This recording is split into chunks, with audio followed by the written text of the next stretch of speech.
واعتصموا بحبل الله جميعا ولا تفرقوا রব্বুল আলামিন ডাক দিয়ে বললেন, আল্লাহর রশিকে, আল্লাহর রজ্জুকে তোমরা দৃঢ়ভাবে আঁকড়ে ধরো।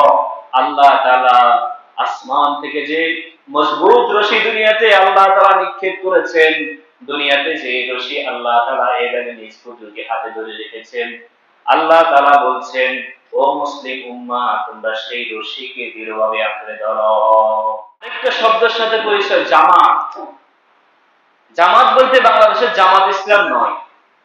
জামাত বলতে বাংলাদেশে আমরা যে নামাজের জামাত করি সেই নামাজের জামাতও নয়। জামাত বলতে রাসূলুল্লাহ সাল্লাল্লাহু আলাইহি ওয়াসাল্লাম এবং কোরআনে কারিমে জামাত বলতে যেটা বলছে সেটা হচ্ছে ঐক্য বা ইউনিটি। মুসলিম উম্মাহ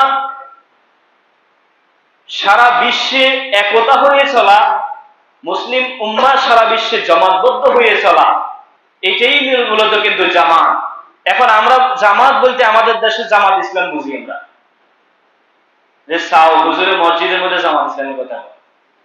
আসলে হুজুর কি কইছে, যে ইউনিটি, যে একতা, জামাতবদ্ধ হয়ে মুসলিম উম্মাহকে সারা ওয়ার্ল্ডে চলা, ওই জামাতের কথা বলছে, জামাত ইসলামের কথা বলে নাই।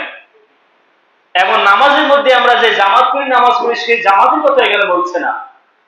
ধরেন এই মসজিদের মধ্যে আমরা 100 জন লোক আছি, এই 100 জন লোকের, এই মসজিদের ভিতরে এই 100 জন লোককে বলা হয় একটা জামাত।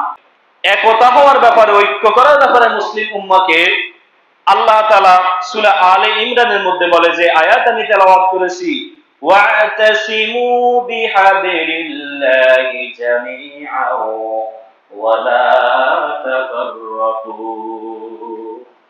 রব্বুল আলামিন ডাক দিয়ে বললেন, আল্লাহর রশিকে, আল্লাহর রজ্জুকে তোমরা দৃঢ়ভাবে আঁকড়ে ধরো। আল্লাহ তাআলা আসমান থেকে যে মজবুত রশি দুনিয়াতে আল্লাহ তাআলা নিক্ষেপ করেছেন, দুনিয়াতে যে রশি আল্লাহ তাআলা এভাবে নিজ কুদরতকে হাতে ধরে রেখেছেন, আল্লাহ তাআলা বলছেন, ও মুসলিম উম্মাহ, তোমরা সেই রশিকে দৃঢ়ভাবে আঁকড়ে ধরো, দৃঢ়ভাবে আঁকড়ে ধরো এবং পরস্পর বিদ্বেষ করো না, পরস্পর দলাদলি করো না, পরস্পর মত পার্থক্য করো না, বিভেদ করো না।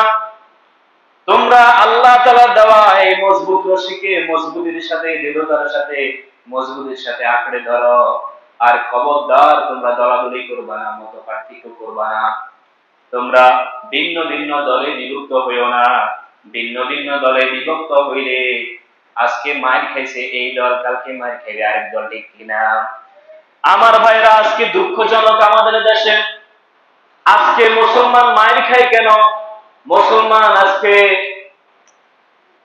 বিজাতিদের হাতে মার খায়, এমনকি তাদের নিজের বাসস্থান, নিজের এরকম জন্মভূমি, মাতৃভূমিতেও তারা মার খায়।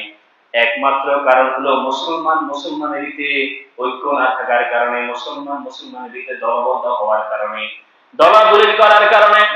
এই জন্য বিজাতিরা বলে, তাদের মধ্যে যদি দ্বন্দ্ব দিয়ে দেওয়া হয়, তাদের মধ্যে যদি দলভুক্ত করা হয়, এরকম বিভিন্ন দলে, ভিন্ন ভিন্ন দলে যদি বিভক্ত করে দেওয়া হয়, এরপরে আমরা এক দল করে মারা আমাদের জন্য সহজ হয়ে যাবে। এজন্য তারা আমাদের মধ্যে এরকম ভেজাল লাগিয়ে মুসলমানের ভিতরে মত পার্থক্য, ইখতিলাফি মাসালাগুলা আলোচনা করে তারা এরকম মুসলমানের মধ্যে দ্বন্দ্ব লাগায়। তারা এরকম দলভুক্ত করে দিয়া একদল করে সবাইকে কিন্তু মার খাওয়া দিছে। তাই আল্লাহ তাআলা এই আয়াতে আমরা বুঝছি, আল্লাহ তাআলা বলছে, তোমরা আল্লাহ তাআলার রশিকে মজবুতের সাথে ধরো আর খবরদার দলাদলি করো না। এই খবরদার দলাদলি করো না, এই কথার দ্বারা আল্লাহ তাআলা বুঝাইতে চাইলেন যে মুসলিম উম্মার মধ্যে ঐক্য রাখা এটা ফরজ একটা আমাদের। ফরজ একটা কি?